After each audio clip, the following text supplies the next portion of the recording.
13 ਦਿਨਾਂ ਵਿੱਚ 100 ਤੋਂ ਉੱਪਰ MRI ਜਿਹੜੀ ਹੈ ਉਹ 50 ਰੁਪਏ 'ਚ ਹੋਈਆਂ। ਉਹਦਾ ਸਾਡੇ ਕੋਲ ਪ੍ਰੋਪਰ ਸਬੂਤ ਹੈਗਾ। ਜੇਲ੍ਹ ਭਰੇ ਸ਼ਹੀਦੀਆਂ ਦਿੱਤੀਆਂ, ਇਹ ਸ਼੍ਰੋਮਣੀ ਅਕਾਲੀ ਦਲ ਨੇ ਦਿੱਤੀਆਂ। ਬਿਲਕੁਲ ਵੀਰ ਜੀ, ਪਰ ਨਾਲ ਹੀ ਨੈਸ਼ਨਲ ਪੋਲਿਟਿਕਸ ਵਿੱਚ ਵੀ ਮੈਂ ਹੁਣ ਅੱਗੇ ਜੋ ਇਹਨਾਂ ਨੇ ਪ੍ਰੋਮਿਸ ਕੀਤਾ ਹੈ ਉਹ ਇਹ ਹੈਗਾ ਕਿ ਇਹਨਾਂ ਨੂੰ ਰੈਗੂਲਰ ਫੀਸ ਦਿੱਤੀ ਜਾਏਗੀ। ਉਹਦੇ 'ਤੇ ਅਫਕੋਰਸ ਐਕਸਟਰਾ ਬਰਡਨ ਆਏਗਾ ਦਿੱਲੀ ਕਮੇਟੀ 'ਤੇ, ਬਟ ਕਿਉਂਕਿ ਪਰਿਵਾਰ ਇੱਕੋ ਹੀ ਹੈ ਇਸ ਕਰਕੇ ਉਹਨਾਂ ਨੇ ਫੋਲੋ ਕੀਤਾ। ਨਾਲ ਟੀਚਰਸ ਨੇ ਬੜਾ ਐਂਥੂਜ਼ੀਆਸਟਿਕਲੀ, ਕਿਉਂਕਿ ਟੀਚਰਸ ਉਹ ਚੀਜ਼ ਨੇ ਜਿਨ੍ਹਾਂ ਨੇ ਜਨਰੇਸ਼ਨਸ ਨੂੰ ਪਾਸ ਉਹਨਾਂ ਦੀ ਫਿਊਚਰ ਬਣਾਉਣਾ ਹੈ। ਪ੍ਰਿੰਸੀਪਲਸ ਔਰ ਟੀਚਰਸ ਨੇ ਬੜਾ ਕੰਸੋਲੀਡੇਟਡਲੀ ਬੜਾ ਅੱਛਾ ਪਲਾਨ ਬਣਾਏ ਨੇ ਔਰ ਮੈਨੇਜਮੈਂਟ ਨਾਲ ਮਿਲ ਕੇ ਉਹਨਾਂ ਦੇ ਕੰਮ ਸਾਰੇ ਜਿਹੜੇ ਸਿਰੇ ਚੜਾਵਾਂਗੇ। ਸੋ ਪੋਜ਼ਿਟਿਵ ਏਜੰਡਾ ਨਾਲ ਜਾਵਾਂਗੇ। ਆਪੋਜੀਸ਼ਨ ਕੋ ਕੋਈ ਮੁੱਦਾ ਹੈ ਨਹੀਂ। 4 ਸਾਲ ਔਰ 4 ਸਾਲ ਪਿਛਲੇ 4 ਸਾਲ ਦਾ ਅਸੀਂ ਹੀ ਰਿਪੋਰਟ ਕਾਰਡ ਸਾਡਾ ਹੀ ਲੈ ਕੇ ਜਾਣਾ। ਸੋ ਮੈਂ ਸਮਝਦਾ ਕਿ ਇਹ ਬਹੁਤ ਪੋਜ਼ਿਟਿਵ ਨੋਟ 'ਚ ਹੀ ਹੈ ਔਰ ਇਸ ਚੀਜ਼ ਨੂੰ ਬੜੀ ਪੋਜ਼ਿਟਿਵਿਟੀ ਨਾਲ ਦੇਖਿਆ ਜਾਏਗਾ ਕਿ ਵੀ ਜਿਹੜੇ ਕੰਮ ਕਰਨ ਵਾਲੇ ਬੰਦੇ ਨੇ ਉਹਨਾਂ ਨੂੰ ਦੁਬਾਰਾ ਚਾਂਸ ਦੇਣਾ ਚਾਹੀਦਾ। ਸਾਧ ਸੰਗਤ ਜੀ, ਵਾਹਿਗੁਰੂ ਜੀ ਕਾ ਖਾਲਸਾ, ਵਾਹਿਗੁਰੂ ਜੀ ਕੀ ਫਤਿਹ। ਦਿੱਲੀ ਸਿੱਖ ਗੁਰਦੁਆਰਾ ਪ੍ਰਬੰਧਕ ਕਮੇਟੀ ਦੀਆਂ ਚੋਣਾਂ ਬਹੁਤ ਨਜ਼ਦੀਕ ਨੇ। 25 ਅਪ੍ਰੈਲ ਨੂੰ ਜਿਹੜੀ ਚੋਣ ਹੈ ਹੋਣ ਜਾ ਰਹੀ ਹੈ ਅਤੇ ਚੋਣ ਦਾ ਜਿਹੜਾ ਪ੍ਰਚਾਰ ਹੈ ਉਹ ਵੀ ਜ਼ੋਰਾਂ ਸ਼ੋਰਾਂ 'ਤੇ ਹੈਗਾ। ਅਸੀਂ ਇਸ ਵੇਲੇ ਵਾਰਡ ਨੰਬਰ 1 ਰੋਹਿਣੀ ਵਿੱਚ ਸਰਦਾਰ ਵਿਕਰਮ ਸਿੰਘ ਜੀ ਰੋਹਿਣੀ ਦੇ ਨਾਲ ਹਾਂ। ਆਓ ਗੱਲਬਾਤ ਕਰੀਏ ਵੀਰ ਜੀ ਨਾਲ। ਵੀਰ ਜੀ, ਵਾਹਿਗੁਰੂ ਜੀ ਕਾ ਖਾਲਸਾ, ਵਾਹਿਗੁਰੂ ਜੀ ਕੀ ਫਤਿਹ। ਵਾਹਿਗੁਰੂ ਜੀ ਕੀ ਫਤਿਹ। ਵੀਰ ਜੀ, ਸਭ ਤੋਂ ਪਹਿਲਾਂ ਇੱਕ ਬਹੁਤ ਨਿਵੇਕਲੀ ਚੀਜ਼ ਇਸ ਵਾਰੀ ਵਾਰਡ ਨੰਬਰ 1 ਰੋਹਿਣੀ ਵਿੱਚ ਦੇਖਣ ਨੂੰ ਮਿਲੀ ਹੈ ਅਤੇ ਬਹੁਤ ਸ਼ਲਾਘਾਯੋਗ ਕਦਮ ਹੈ, ਕਿਉਂਕਿ ਇੱਥੇ ਬਹੁਤ ਲੜਾਈਆਂ ਹੁੰਦੀਆਂ ਨੇ ਸੀਟ ਦੇ ਪਿੱਛੇ, ਪਰ ਤੁਸੀਂ ਆਪਣੀ ਨੋਮੀਨੇਸ਼ਨ ਆਪ ਦਿੱਤੀ ਹੈ ਸਰਦਾਰ ਸਰਬਜੀਤ ਸਿੰਘ ਜੀ ਵਿਰਕ ਨੂੰ ਅਤੇ ਕਿਹਾ ਕਿ ਇਸ ਵਾਰੀ ਉਹ ਚੋਣ ਲੜਨਗੇ। ਕੀ ਕਾਰਨ ਰਿਹਾ ਇਸ ਚੀਜ਼ ਦਾ ਅਤੇ ਕਿਉਂ ਇਹ ਕੀਤਾ ਗਿਆ? ਦੇਖੋ, ਮੈਂ ਸਮਝਦਾ ਕਿ ਜੇ ਸੇਵਾ ਕਰਨੀ ਹੈ ਤਾਂ ਉਹ ਬਿਨਾਂ ਕਿਸੇ ਪੋਸਟ ਦੇ ਵੀ ਹੋ ਸਕਦੀ ਹੈ। ਮੈਂ ਸ਼ੁਕਰਗੁਜ਼ਾਰ ਹਾਂ ਉਸ ਪਰਮਾਤਮਾ ਦਾ ਜਿਹਨੇ ਸੇਵਾ ਭਾਵ ਦੇ ਨਾਲ ਸਾਨੂੰ ਸਬਰ ਵੀ ਦੇ ਦਿੱਤਾ। ਪਿਛਲੀ ਵਾਰ ਜਦੋਂ ਚੋਣਾਂ ਹੋਣੀਆਂ ਸੀ ਅਤੇ ਉਦੋਂ ਅਸੀਂ ਦੋਨੋਂ ਹੀ ਕੈਂਡੀਡੇਟ ਸੀ ਔਰ ਪਾਰਟੀ ਨੇ ਦੋਨਾਂ ਦਾ ਮਾਣ ਰੱਖਦਿਆਂ ਹੋਇਆਂ ਇਹ ਡਿਸਾਈਡ ਕੀਤਾ ਸੀ ਕਿ ਇੱਕ ਬੰਦੇ ਨੂੰ ਅਸੀਂ ਚੋਣ ਲੜਾਵਾਂਗੇ, ਇੱਕ ਨੂੰ ਨੋਮੀਨੇਟ ਕਰਾਂਗੇ। ਉਸ ਦੌਰਾਨ ਮੇਰਾ ਨਾਮ ਆਇਆ ਚੋਣ ਲੜਨ ਵਿੱਚ ਔਰ ਮਹਾਰਾਜ ਦੀ ਕਿਰਪਾ ਨਾਲ ਅਸੀਂ ਦਿੱਲੀ ਦੀ ਸਭ ਤੋਂ ਵੱਡੀ ਜਿੱਤ ਵੀ ਜਿੱਤੀ ਔਰ ਸਭ ਤੋਂ ਹਾਈਐਸਟ ਮਾਰਜਨ ਅਸੀਂ ਲੈ ਕੇ ਜਿੱਤੇ ਔਰ ਸਾਰੀਆਂ ਸਿੰਘ ਸਭਾਵਾਂ ਨੇ ਬੜਾ ਉਤਸ਼ਾਹ ਨਾਲ ਸਾਡਾ ਸਾਥ ਦਿੱਤਾ ਸੀ, ਸੰਗਤਾਂ ਨੇ ਉਤਸ਼ਾਹ ਨਾਲ ਸਾਥ ਦਿੱਤਾ ਸੀ। ਇਸ ਵਾਰ ਸਰਬਜੀਤ ਸਿੰਘ ਵਿਰਕ ਔਰ ਮੇਰੇ ਵਿੱਚ ਫਿਰ ਦੁਬਾਰਾ ਉਹੀ ਸਿਨੈਰੀਓ ਆ ਰਿਹਾ ਸੀ, ਕਿਉਂਕਿ ਉਹ ਵੀ ਪਾਰਟੀ ਦੇ ਬਹੁਤ ਜੁਝਾਰੂ ਵਰਕਰ ਨੇ ਔਰ ਤਮਾਮ ਜਿੰਨੀਆਂ ਵੀ ਗਤੀਵਿਧੀਆਂ ਰਹੀਆਂ ਇਸ ਦੌਰਾਨ, ਚਾਹੇ ਉਹ ਕਿਸਾਨੀ ਮੋਰਚਾ ਹੋਵੇ ਜਾਂ ਹੋਰ ਵੀ ਹੈ, ਉਹਦੇ ਵਿੱਚ ਉਹਨਾਂ ਨੇ ਇਕੁਅਲੀ ਪਾਰਟ ਲਿਆ। ਸੋ ਪਾਰਟੀ ਨੇ ਫਿਰ ਡਿਸਾਈਡ ਕੀਤਾ ਕਿ ਵੀ ਅਸੀਂ ਦੋਨਾਂ 'ਚੋਂ ਇੱਕ ਨੂੰ ਲੜਾਵਾਂਗੇ ਔਰ ਇੱਕ ਨੂੰ ਕਰਾਂਗੇ। ਹੁਣ ਸਾਰੀ ਗੱਲ ਆ ਜਾਂਦੀ ਸੀ ਸੰਗਤ ਦੇ ਉੱਪਰ ਅਤੇ ਅਸੀਂ ਸਿੰਘ ਸਭਾਵਾਂ ਵਿੱਚ ਇਕੱਠੇ ਹੋ ਕੇ ਦੁਬਾਰਾ ਇਹ ਫੈਸਲਾ ਰੱਖਿਆ ਅਤੇ ਸਿੰਘ ਸਭਾਵਾਂ ਨੇ ਵੀ ਹੱਥ ਖੜ੍ਹੇ ਕਰਤੇ ਕਿ ਵੀ ਅਸੀਂ ਸਾਡੇ ਵਾਸਤੇ ਤਾਂ ਦੋਨੋਂ ਪਿਆਰ ਵਾਲੇ ਹੋ। ਅਤੇ ਜਦੋਂ ਫਿਰ ਇੱਕ ਵੱਡੇ ਭਰਾ ਨੇ ਮਾਣ ਕਰਕੇ ਕਿਹਾ ਕਿ ਜੋ ਛੋਟਾ ਵੀਰ ਕਹਿ ਦੇਗਾ ਮੈਂ ਮੰਨ ਲਾਂਗਾ, ਅਤੇ ਮੈਂ ਵੀ ਉਹਦਾ ਮਾਣ ਰੱਖਦਿਆਂ ਹੋਇਆਂ ਇੱਕ ਪਰਿਵਾਰਿਕ, ਕਿਉਂਕਿ ਸਾਡੀ ਪੁਰਾਣੀ ਸਾਂਝ ਹੈ, ਸਾਡੇ ਨਾਲ ਉਹਨਾਂ ਦੇ ਇਨ-ਲॉज 30 ਸਾਲ ਦਾ ਸਾਥ ਹੈ। ਸੋ ਜਿੱਥੇ ਇਹ ਸਮਝ ਆਈ ਕਿ ਵੀ ਦੋ ਧੜੇਬਾਜ਼ੀਆਂ ਨਾ ਬਣਨ ਅਤੇ ਮੈਂ ਆਪਣਾ ਆਪਟ ਕੀਤਾ, ਉਹਨਾਂ ਨੂੰ ਖੁਦ ਉਹਨਾਂ ਦਾ ਨਾਮ ਦੇ ਦਿੱਤਾ। ਸੋ ਮੈਂ ਸਮਝਦਾ ਕਿ ਇਹਦੇ 'ਚ ਕੋਈ ਐਸੀ ਗੱਲ ਨਹੀਂ ਹੈਗੀ। ਅਸੀਂ ਦੋਨੋਂ ਪਾਰਟੀ ਦੇ ਵਰਕਰਸ ਹਾਂ, ਪਾਰਟੀ ਨੇ ਦੋਨਾਂ ਨੂੰ ਮਾਣ ਦੇਣਾ ਹੈ। ਮੈਨੂੰ ਉੱਦਾਂ ਹੀ ਕੋਆਪਟ ਕਰਨ ਵਾਸਤੇ ਪਾਰਟੀ ਨੇ ਓਕੇ ਕਰ ਦਿੱਤਾ। ਸੋ ਮੈਂ ਸਮਝਦਾ ਇਟਸ ਓਕੇ, ਕੋਈ ਇਸ਼ੂ ਨਹੀਂ ਹੈ।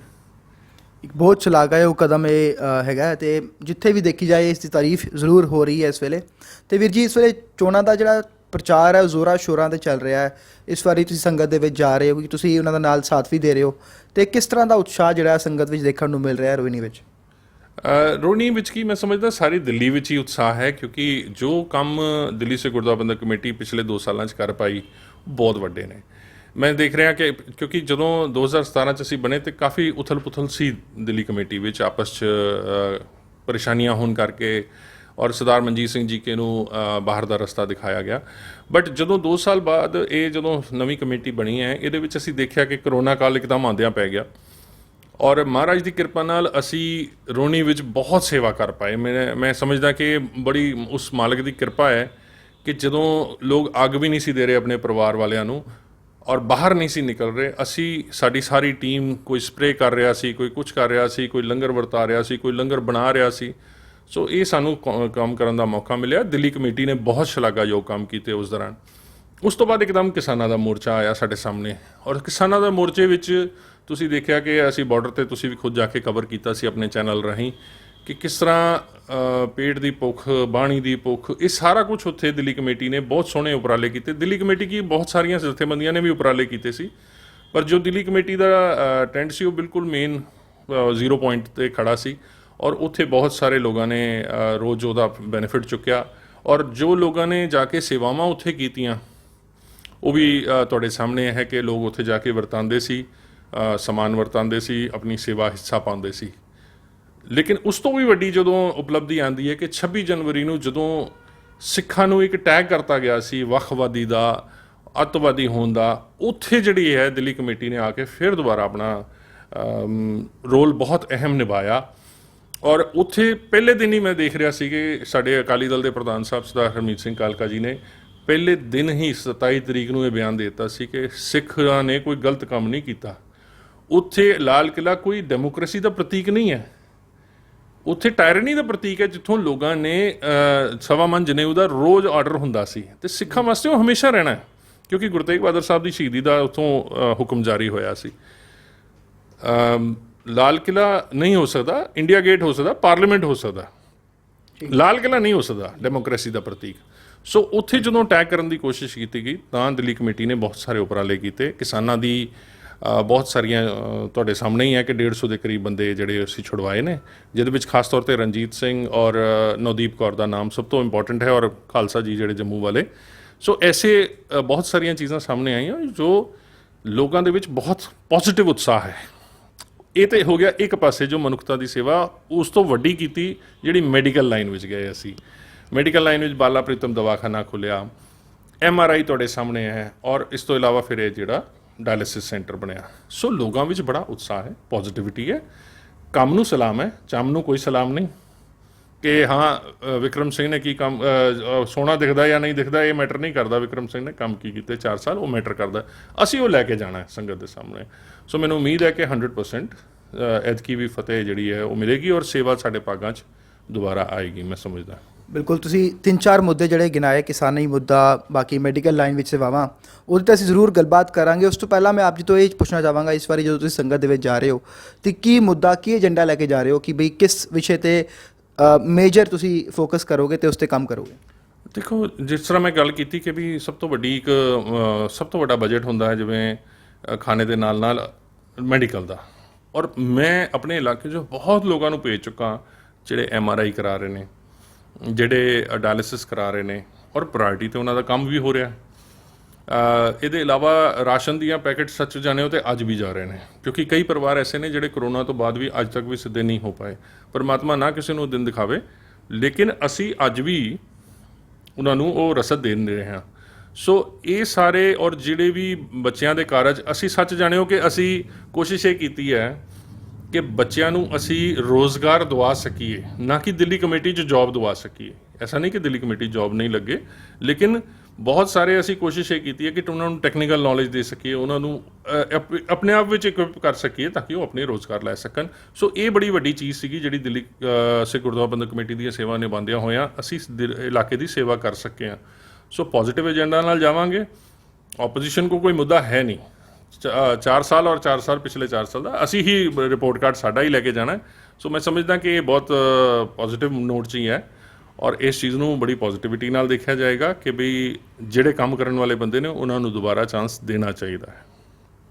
ਅਤੇ ਵੀਰ ਜੀ, ਜੇ ਅਸੀਂ ਦੂਜੇ ਪਾਸੇ ਆ ਜਾਈਏ, ਜਿਹੜੀ ਓਪੋਜੀਸ਼ਨ ਹੈ ਉਹ ਕਹਿੰਦੀ ਹੈ ਕਿ MRI ਜਿਹੜੀ ਆ 50 ਰੁਪਏ ਦੀ ਕਹੀ ਗਈ ਸੀ ਅਤੇ 1300 ਰੁਪਏ ਦੀ ਪਰਚੀ ਕੱਟ ਰਹੀ ਹੈ। ਡਾਇਲਿਸਿਸ ਸੈਂਟਰ ਵਿਖੇ ਜਿਸ ਤਰ੍ਹਾਂ ਵੀ ਜੋ ਵੀ ਪਿੱਛੇ ਇੱਕ ਮਿਸ ਹੈਪਨਿੰਗ ਹੋਈ ਉਹ ਵੀ ਤੁਸੀਂ ਬਖੂਬੀ ਜਾਣਦੇ ਹੋ, ਅਤੇ ਜਿੱਥੇ ਇਹ ਸ਼ਲਾਘਾਯੋਗ ਕਦਮ ਕੀਤੇ ਜਾ ਰਹੇ ਆ ਉੱਥੇ ਨਾਲ ਨਾਲ ਉਹਨਾਂ 'ਤੇ ਕਿੰਤੂ ਪਰਿੰਤੂ ਜਾਂ ਫਿਰ ਕੁਝ ਇਸ ਤਰ੍ਹਾਂ ਦੇ ਕੰਮ ਵੀ ਉੱਥੇ ਹੋ ਰਹੇ ਆ, ਉਹਦੇ ਬਾਰੇ ਤੁਸੀਂ ਕੀ ਕਹਿਣਾ ਚਾਹੋਗੇ? ਦੇਖੋ, ਮੈਂ ਸਮਝਦਾ ਕਿ ਇਨਸਾਨ ਦੀ ਫਿਤਰਤ ਨਾ ਇੱਕ ਮੱਖੀ ਦੀ ਤਰ੍ਹਾਂ ਹੈ। ਇੱਕ ਉਹ ਮੱਖੀ ਹੈ ਜਿਹੜਾ ਗੰਦ ਲੱਭਦੀ ਹੈ, ਇੱਕ ਉਹ ਮੱਖੀ ਹੈ ਜਿਹੜਾ ਸ਼ਹਿਦ ਲੱਭਦੀ ਹੈ। ਹੁਣ ਆਪਾਂ ਦੇਖਣਾ ਕਿ ਆਪਾਂ ਕਿਹੜੀ ਚੀਜ਼ ਕਰ ਰਹੇ ਹਾਂ। ਜਿਹੜੀ ਗੱਲ ਤੁਸੀਂ ਕੀਤੀ ਕਿ ਇੱਕ ਹਾਦਸਾ ਹੋਇਆ, ਸੱਚ ਜਾਣਿਓ ਵੈਸੇ ਹੀ ਉਦਾਰ ਦੀ ਜ਼ਿੰਦਗੀ 'ਚ ਜੀ ਰਿਹਾ ਹੁੰਦਾ। ਮਾफ़ ਕਰੇ ਪਰਮਾਤਮਾ, ਨਾ ਕਿਸੇ ਨੂੰ ਉਹ ਦਿਨ ਦਿਖਾਵੇ ਕਿ ਇੱਕ ਡਾਇਲਿਸਿਸ ਦਾ ਪੇਸ਼ੈਂਟ ਤੀਸਰੇ ਦਿਨ ਅਗਰ ਡਾਇਲਿਸਿਸ ਨਹੀਂ ਹੋਏਗਾ ਤਾਂ ਉਹਦੀ ਹਾਲਤ ਜ਼ਿਆਦਾ ਖਰਾਬ ਹੋਏਗੀ। ਐਸਾ ਨਹੀਂ ਕਿ ਡੈਥ ਨਹੀਂ ਹੁੰਦੀਆਂ ਹਸਪੀਟਲਸ ਵਿੱਚ, ਲੇਕਿਨ ਗਿੱਧਾਂ ਦੀ ਤਰ੍ਹਾਂ ਇੱਕ ਰਾਜਨੀਤੀ ਕਰਨੀ ਇੱਕ ਡੈਡ ਬੋਡੀ 'ਤੇ, ਇਹ ਸ਼ੋਭਾ ਨਹੀਂ ਦਿੰਦਾ। ਤੁਹਾਡੀ ਉੱਥੋਂ ਹੀ ਇੱਥੋਂ ਮਨਸ਼ਾ ਪਤਾ ਲੱਗਦੀ ਹੈ ਕਿ ਕਿਸ ਤਰ੍ਹਾਂ ਜਦੋਂ ਇਹ ਸੈਂਟਰ ਖੋਲ੍ਹਿਆ ਜਾਣਾ ਸੀਗਾ, ਪਤਾ ਲੱਗਦਾ ਹੈ ਸਰਨਾ ਸਾਹਿਬ ਦੀ ਟੀਮ ਨੂੰ, ਤੇ ਉਹ ਖੰਡਰ ਵਾਲੇ ਪਾਸੇ ਜਾ ਕੇ ਅਰਦਾਸ ਕਰਦੇ ਨੇ, ਇਹ ਨਹੀਂ ਦਿਖਾਉਂਦੇ ਕਿ ਉਰਲੇ ਪਾਸੇ ਕੰਮ ਚੱਲ ਰਿਹਾ। ਇੱਥੋਂ ਤੁਹਾਡੀ ਨੀਅਤ ਪਤਾ ਲੱਗਦੀ ਹੈ। ਫਿਰ ਜਿਸ ਦਿਨ ਉਹ ਬਣ ਜਾਂਦਾ ਹੈ, ਤੁਸੀਂ ਆਪਣੇ ਸਾਥੀ ਮਰਵਾ ਸਾਹਿਬ ਨੂੰ ਕਹਿੰਦੇ ਹੋ, ਉਹ ਬਿਆਨ ਦਿੰਦੇ ਨੇ ਕਿ ਜੀ ਅਸੀਂ ਇਹਦਾ ਜਾ ਕੇ ਬਾਈਕਾਟ ਕਰਾਂਗੇ, ਅਸੀਂ ਇਹਦੀ ਪੱਟੀ ਤੇ ਕਾਲਕ ਪੋਤਾਂਗੇ। ਹੁਣ ਬਾਬਾ ਹਰਬੰਸ ਸਿੰਘ ਜੀ ਦੇ ਨਾਂ ਦਾ ਅਗਰ ਕੋਈ ਯੂਨਿਟ ਖੋਲ੍ਹਿਆ ਜਾਵੇ, ਉਹਦੇ ਤੇ ਤੁਸੀਂ ਜਾ ਕੇ ਕਾਲਕ ਪੋਤ ਦਿਓਗੇ। ਤੁਹਾਡੀ ਮਨਸ਼ਾ ਦਿਖ ਰਹੀ ਹੈ। ਮਾਫ ਕਰਨਾ, ਜਿਹੜਾ 20 ਸਾਲ ਤੋਂ ਨਈ ਚੀਜ਼ ਚੱਲ ਰਹੀ ਸੀ, ਅਗਰ ਅੱਜ ਉਹਦਾ ਪਹਿਲਾ ਕਦਮ ਰੱਖਿਆ ਗਿਆ ਡਾਇਲਿਸਿਸ ਸੈਂਟਰ, ਔਰ ਕਿਸ ਸਕੀਮ 'ਚ ਹੈ, ਇਹ ਬਾਤ ਦੀ ਗੱਲ ਹੈ। ਜਿਹੜਾ ਪੇਸ਼ੈਂਟ ਉੱਥੇ ਜਾ ਰਿਹਾ ਹੈ, ਉਹਨੂੰ ਤਾਂ 1 ਰੁਪਈਆ ਨਹੀਂ ਲੱਗ ਰਿਹਾ। ਜਾਂ ਤਾਂ ਹੋਵੇ ਨਾ ਕਿ ਉਹਨੂੰ ਤਾਂ 4000 ਤੋਂ ਲੈ ਕੇ 10,000 ਰੁਪਏ ਮਹੀਨੇ ਦਾ ਬਚ ਰਿਹਾ ਨਾ ਜੀ। ਉਹ ਉਸ ਬਾਰੇ ਕੋਈ ਨਹੀਂ ਸੋਚਦਾ। ਜਿਹੜੀ ਗੱਲ ਤੁਸੀਂ ਕੀਤੀ ਹੁਣ ਦੂਸਰੀ ਕਿ MRI ਦੀ, 13 ਦਿਨਾਂ ਵਿੱਚ 100 ਤੋਂ ਉੱਪਰ MRI ਜਿਹੜੀ ਹੈ ਉਹ 50 ਰੁਪਏ 'ਚ ਹੋਈਆਂ। ਉਹਦਾ ਸਾਡੇ ਕੋਲ ਪ੍ਰੋਪਰ ਸਬੂਤ ਹੈਗਾ।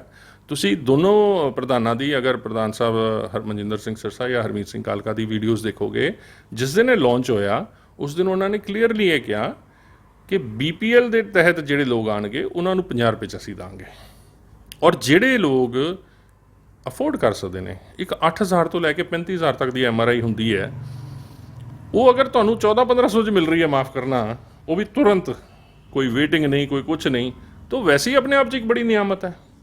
ਅਸੀਂ ਤਾਂ ਸਿਰਫ ਉਹ ਕਾਸਟ ਲੈ ਰਹੇ ਹਾਂ ਜੋ ਇੱਕ ਫਿਲਮ ਦੀ ਕਾਸਟ ਹੈ, ਕਿਉਂਕਿ ਇਹ ਮਸ਼ੀਨ ਬਿਲਕੁਲ ਫ੍ਰੀ ਆਈ ਹੈ। ਇੱਕ ਡੋਨੇਟ ਕੀਤੀ ਹੈ ਕਿਸੇ ਪਰਿਵਾਰ ਨੇ, 10 ਕਰੋੜ ਦੇ ਕਰੀਬ ਕਿਸੇ ਨੇ ਇਹਨੂੰ ਸਾਨੂੰ ਦਿੱਤਾ ਹੈ, ਕਿਉਂਕਿ ਉਹਦੀ ਆਸਥਾ ਗੁਰੂ ਗ੍ਰੰਥ ਸਾਹਿਬ ਮਹਾਰਾਜ ਵਿੱਚ ਹੈ, ਔਰ ਬਾਲਾ ਪ੍ਰੀਤਮ ਗੁਰੂ ਹਰਕ੍ਰਿਸ਼ਨ ਸਾਹਿਬ ਮਹਾਰਾਜ ਦੇ ਦਰ ਦੀ ਹੈ ਉਹਨਾਂ ਨੂੰ ਆਸਥਾ। ਉਹ ਨੌਨ ਸਿੱਖ ਪਰਿਵਾਰ ਨੇ ਸਾਨੂੰ ਇਹ ਜਿਹੜਾ 10 ਕਰੋੜ ਦੀ ਮਾਇਆ ਦਿੱਤੀ, ਇਹਦੇ ਨਾਲ ਇਹ ਮਸ਼ੀਨਾਂ ਆਈਆਂ। ਉਹ ਮਸ਼ੀਨਾਂ ਨੂੰ ਅਗਰ ਅਸੀਂ ਲੋਕਾਂ ਦੀ ਭਲਾਈ ਵਾਸਤੇ ਕੀਤਾ, ਤਾਂ 50 ਰੁਪਏ ਸਿਰਫ BPL ਵਾਲਿਆਂ ਵਾਸਤੇ ਕੀਤਾ, ਔਰ ਜੋ ਇਹਦੇ ਇਲਾਵਾ ਸਿੱਖ ਆਉਂਦੇ ਨੇ ਉਹਨਾਂ ਨੂੰ ਵੀ ਬੈਨੀਫਿਟ ਮਿਲ ਰਿਹਾ, ਜਿਹੜੇ ਇੱਕ ਨੌਨ ਸਿੱਖ ਆ ਰਹੇ ਨੇ ਉਹਨਾਂ ਨੂੰ ਵੀ ਬੈਨੀਫਿਟ ਮਿਲ ਰਿਹਾ। ਸੋ ਕਿਤੇ ਨਾ ਕਿਤੇ ਮੈਂ ਸਮਝਦਾ ਕਿ ਜਿਸ ਚੀਜ਼ ਨੂੰ ਪੋਜ਼ਿਟਿਵ ਨੋਟ ਨਾਲ ਲੈ ਕੇ ਚੱਲਦੇ ਹਾਂ, ਪੋਜ਼ਿਟਿਵਿਟੀ ਸੋਚਣੀ ਚਾਹੀਦੀ ਹੈ ਕਿ ਹਾਂ ਲੋਕਾਂ ਨੂੰ ਬੈਨੀਫਿਟ ਮਿਲਦਾ। ਮਨੁੱਖਤਾ ਦੇਖੋ, ਇੱਕ ਨਿਸ਼ਾਨ ਸਾਹਿਬ ਦੇ ਤਹਿਤ, ਇੱਕ ਨਿਸ਼ਾਨ ਸਾਹਿਬ ਦੇ ਥੱਲੇ ਤੁਹਾਨੂੰ ਮੈਡੀਕਲ ਵਿੱਚ ਫੈਸਿਲਿਟੀ ਵੀ ਮਿਲ ਰਹੀ ਹੈ, ਤੁਹਾਨੂੰ ਬਾਣੀ ਦੀ ਵੀ ਭੁੱਖ ਮਿਲ ਰਹੀ ਹੈ, ਤੁਹਾਨੂੰ ਲੰਗਰ ਦੀ ਵੀ ਭੁੱਖ ਮਿਲ ਰਹੀ ਹੈ, ਤੁਹਾਨੂੰ ਆਸ਼ਰੇ ਵੀ ਮਿਲ ਰਿਹਾ, ਅਤੇ ਇਸ ਤੋਂ ਵੱਡੀ ਹੋਰ ਕਿਹੜੀ ਗੱਲ ਹੋ ਸਕਦੀ ਹੈ? ਇਹੀ ਤਾਂ ਧਰਮ ਹੈ, ਇਹੀ ਤਾਂ ਹੋਣਾ ਚਾਹੀਦਾ ਹੈ, ਔਰ ਉਹ ਕਰ ਰਹੇ ਹਾਂ। ਲੇਕਿਨ ਕਿੰਤੂ ਪਰੰਤੂ ਸਾਡੀ ਸਿੱਖ ਕੌਮ 'ਚ ਬੜੀ ਵੱਡੀ ਘਾਟ ਹੈ ਕਿ ਅਸੀਂ 6 ਇੰਚ ਦੇ ਕਰੇਟ ਵਿੱਚ ਕੇਕੜਿਆਂ ਦੀ ਤਰ੍ਹਾਂ ਹੋ ਗਏ ਹਾਂ। ਇੱਕ ਜਣਾ ਚੜ੍ਹਨ ਲੱਗਦਾ, ਦੂਸਰਾ ਉਹਦੀ ਲੱਤ ਖਿੱਚਣਾ ਸ਼ੁਰੂ ਕਰ ਦਿੰਦਾ ਹੈ, ਅਤੇ ਐਸੀ ਮਨਸ਼ਾ ਹੀ ਇੰਨੀ ਮਾੜੀ ਹੈ, ਹੋ ਗਈ ਹੈ ਕਿ ਆਪਾਂ ਇੰਨੇ ਨੀਵੇਂ ਸਤਰ 'ਤੇ ਹੋ ਗਏ ਹਾਂ ਕਿ ਅਸੀਂ ਪਰਸਨਲ ਅਟੈਕਸ ਕਰਦੇ ਹਾਂ, ਅਸੀਂ ਪਰਸਨਲ ਪਰਿਵਾਰਾਂ ਤੱਕ ਜਾਂਦੇ ਹਾਂ, ਲੇਕਿਨ ਅਸੀਂ ਇਹ ਨਹੀਂ ਦੇਖਦੇ ਕਿ ਕਿਸੇ ਬੰਦੇ ਨੇ ਅਗਰ ਭਲਾ ਕੀਤਾ ਤਾਂ ਉਹਨੂੰ ਸ਼ਾਬਾਸ਼ ਵੀ ਕਹੀਏ। ਜੇ ਇਸ ਕਮੇਟੀ ਨੇ ਕੋਈ ਕੰਮ ਕਰਕੇ ਦਿਖਾਇਆ ਤਾਂ ਇਹਨੂੰ ਸ਼ਾਬਾਸ਼ ਵੀ ਕਹੀਏ। ਅੱਜ ਕਮੇਟੀ ਦੇ ਉੱਪਰ ਕੋਈ ਚੋਰੀਆਂ ਦੇ ਇਲਜ਼ਾਮ ਤਾਂ ਨਹੀਂ ਹੈ ਜੋ ਪਿਛਲੇ 2 ਸਾਲ ਚੱਲਦੇ ਰਹੇ, ਆਪਸ ਖਿੱਚਾਤਾਨੀ ਤਾਂ ਨਹੀਂ ਹੈ, ਇਤਫਾਕ ਨਾਲ ਪਹਿਲੀਆਂ 2 ਪੋਸਟਾਂ ਚੱਲ ਰਹੀਆਂ ਨਾ। ਸੋ ਸਾਨੂੰ ਇਹ ਪੋਜ਼ਿਟਿਵਿਟੀ ਔਰ ਉਹ ਆਪੋਜੀਸ਼ਨ ਨੂੰ ਸਮਝ ਨਹੀਂ ਆ ਰਹੀ। ਇਸ ਕਰਕੇ ਇਹ ਬਿਆਨਬਾਜ਼ੀਆਂ ਹੈ। ਮੁਰਦਾਖੋਰ ਨਾ ਬਣੀਏ ਕਿ ਬਈ ਅਸੀਂ ਕਿਸੇ ਦੀ ਡੈਥ ਹੋਏਗੀ ਅਤੇ ਅਸੀਂ ਉਹਦੇ 'ਤੇ ਸਿਆਸਤ ਕਰਾਂਗੇ। ਤੁਸੀਂ ਦੇਖਿਆ ਮੀਡੀਆ ਸਭ ਤੋਂ ਪਹਿਲੇ ਪਹੁੰਚ ਗਿਆ ਉੱਥੇ, ਉਹ ਪਰਿਵਾਰ ਵਾਲਾ ਬਿਲਖ ਰਹੇ ਨੇ ਅਤੇ ਇਹ ਉਹਨਾਂ ਦੇ ਇੰਟਰਵਿਊਲਰਸ ਨੇ। ਕਿੰਨੀ ਮੰਦਭਾਗੀ ਚੀਜ਼ ਹੈ ਕਿ ਜਿਹਦਾ ਪਰਿਵਾਰ ਵਾਲਾ ਵਿਛੜ ਗਿਆ ਹੋਵੇ, ਅਸੀਂ ਉਹਨਾਂ ਦੇ ਮੂੰਹ 'ਚ ਪਾ ਰਹੇ ਹਾਂ ਕਿ ਹਾਂ ਇਹ ਅਣਗਹਿਲੀ ਹੋਈ, ਹਾਂ ਇਹ ਅਣਗਹਿਲੀ ਹੋਈ। ਇੱਥੋਂ ਪਤਾ ਲੱਗਦਾ ਹੈ ਕਿ ਅਸੀਂ ਮੁਰਦਾਖੋਰ ਹੋ ਗਏ ਹਾਂ, ਅਸੀਂ ਵਲਚਰਸ ਦੀ ਤਰ੍ਹਾਂ ਬੈਠੇ ਹੋਏ ਹਾਂ ਕਿ ਕੋਈ ਚੀਜ਼ ਹਾਦਸਾ ਹੋਵੇ ਤੇ ਕਰੀਏ। ਇਹ ਮੈਂ ਸਮਝਦਾ ਬੜਾ ਮੰਦਭਾਗਾ ਹੈਗਾ। ਬਿਲਕੁਲ। ਅਤੇ ਵੀਰ ਜੀ, ਤੁਸੀਂ ਗੱਲ ਕੀਤੀ ਗੁਰਬਾਣੀ ਤੁਹਾਨੂੰ ਮਿਲ ਰਹੀ ਹੈ ਇੱਕ ਨਿਸ਼ਾਨ ਸਾਹਿਬ ਥੱਲੇ, ਮੈਡੀਕਲ ਸੇਵਾਵਾਂ ਅਤੇ ਇਹੀ ਧਰਮ ਹੈ। ਉੱਥੇ ਨਾਲ ਨਾਲ ਇੱਕ ਐਜੂਕੇਸ਼ਨ ਦਾ ਵੀ ਬਹੁਤ ਵੱਡਾ ਮੁੱਦਾ ਹੈ। ਅਤੇ ਪਿੱਛੇ ਟੀਚਰਸ ਦਾ ਜਿਹੜਾ ਪ੍ਰੋਟੈਸਟ ਹੋਇਆ, ਸਾਡੇ ਚੈਨਲ ਨੇ ਵੀ ਉੱਥੇ ਕਵਰ ਕੀਤਾ, ਸਭ ਕੁਝ ਕੀਤਾ। ਉਸ ਤੋਂ ਬਾਅਦ ਬਹੁਤ ਵਧਾਈ ਦੇ ਪਾਤਰ ਨੇ ਸਿਰਸਾ ਜੀ, ਜਿਹਨਾਂ ਨੇ ਇਹ ਅਸ਼ੋਰੈਂਸ ਦਿੱਤੀ ਹੈ ਰਿਟਨ ਵਿੱਚ ਕਿ ਇਸ April ਤੋਂ ਜਿਹੜੀ ਟੀਚਰ ਦੀ ਸੈਲਰੀ ਆ ਉਹ ਦਿੱਤੀ ਜਾਏਗੀ।